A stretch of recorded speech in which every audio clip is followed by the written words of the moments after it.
నమస్తే, welcome to dot news. నేను Anusha. AP కమలం పార్టీ రాష్ట్ర అధ్యక్షురాలు దగ్గుపాటి పురంధేశ్వరి రాష్ట్రంలో బీజేపీ మూలాల్ని పెకిలిస్తున్నారా? సంఘ్ నేపథ్యంతో దశాబ్దాలుగా బీజేపీలో పనిచేస్తున్న వారికి ఎన్నికల్లో ఛాన్స్ లేకుండా చేస్తున్నారా?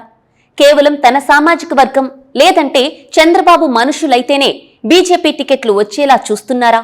బీజేపీలో సీనియర్లకు సీట్లు లేకుండా చేస్తున్న పురంధేశ్వరిపై పార్టీలోనే వ్యతిరేకత పెరగడానికి కారణం ఇదేనా? Watch the story.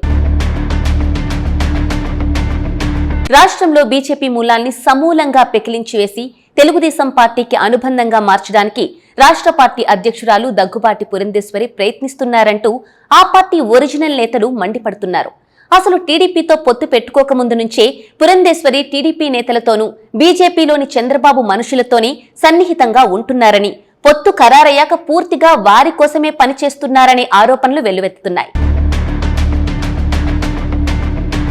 ఎన్నికల సీట్ల సర్దుబాటు వ్యవహారం మొదలైనప్పటి నుంచి దశాబ్దాలుగా పార్టీ కోసం పనిచేస్తున్న వారి కోసం కాకుండా తన సామాజిక వర్గం చంద్రబాబు మనుషులకు సీట్లు ఇప్పించడానికే ప్రాధాన్యత ఇస్తున్నారని, ఇతర సామాజిక వర్గాలను అనగదొక్కే ప్రయత్నాలు చేస్తున్నారని సీనియర్లు ఆవేదన వ్యక్తం చేస్తున్నారు. ఇదే అంశంపై రాష్ట్రంలోని పలువురు సీనియర్ బీజేపీ నేతలు కేంద్ర పార్టీ అధ్యక్షుడు జేపీ నడ్డాకు కొద్ది రోజుల క్రితం లేఖ కూడా రాసిన విషయం బహిర్గతమైంది. సీనియర్లు కేంద్ర పార్టీ నాయకత్వానికి లేఖ రాసినప్పటికీ పార్టీలోని సీనియర్లకు గతంలో బీజేపీ గెలిచిన సీట్లకు అన్యాయం జరిగిందనే అభిప్రాయాలు వ్యక్తమవుతున్నాయి. 2014లో విశాఖ లోక్సభ సీటును బీజేపీ గెలుచుకుంది.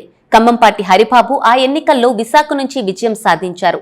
ఇప్పుడు ఆ సీటును తన తమ్ముడు బాలకృష్ణ చిన్న అల్లుడు, చెల్లెలు కొడుకు నారా లోకేష్ తోడల్లుడు అయిన గీతం విద్యా సంస్థల యజమాని భరత్ కోసం విశాఖ సీటును టీడీపీకి ఇచ్చేశారు.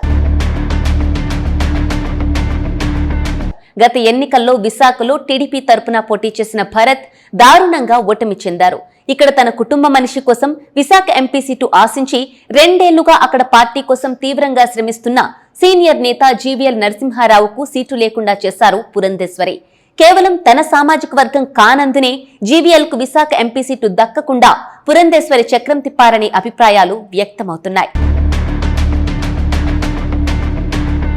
విశాఖలో పార్టీ కార్యాలయం ఏర్పాటు చేసుకున్న జీవీఎల్ కేంద్ర ప్రభుత్వ ప్రాజెక్టుల ప్రారంభోత్సవాలు, శంకుస్థాపనలకు పలువురు కేంద్ర మంత్రులను విశాఖకు రప్పించారు. వారితో వచ్చే ఎన్నికల్లో జీవీఎల్ విశాఖ నుంచి పోటీ చేస్తారని కూడా చెప్పించారు. ఎన్నికలను దృష్టిలో పెట్టుకుని అనేక సామాజిక వర్గాల వారీగా సమావేశాలు ఏర్పాటు చేశారు.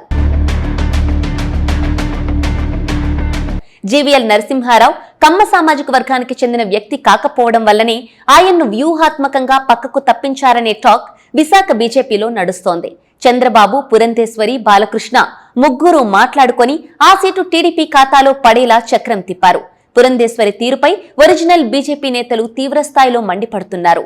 పార్టీ కోసం కష్టపడుతున్న నిజమైన నేతలకు అన్యాయం జరుగుతోందంటూ ఆగ్రహం వ్యక్తం చేస్తున్నారు. ఆంధ్రప్రదేశ్ బీజేపీలో ఆర్ఎస్ఎస్ సిద్ధాంతాలు, బీజేపీ విధానాలు పక్కకు పోయాయనే అభిప్రాయాలు వ్యక్తమవుతున్నాయి. పురంధేశ్వరి ఆలోచనలు మాత్రమే అమలవుతున్నాయి అంటున్నారు. రాష్ట్ర పార్టీ మొత్తాన్ని పురంధేశ్వరి తమ సామాజిక వర్గానికి చెందిన వారితో నింపేసిందని మండిపడుతున్నారు. ఇలా అయితే రానున్న రోజుల్లో రాష్ట్రంలో బీజేపీ మనుగడే కష్టమవుతుందనే అభిప్రాయాన్ని వ్యక్తం చేస్తున్నారు. Please subscribe .news.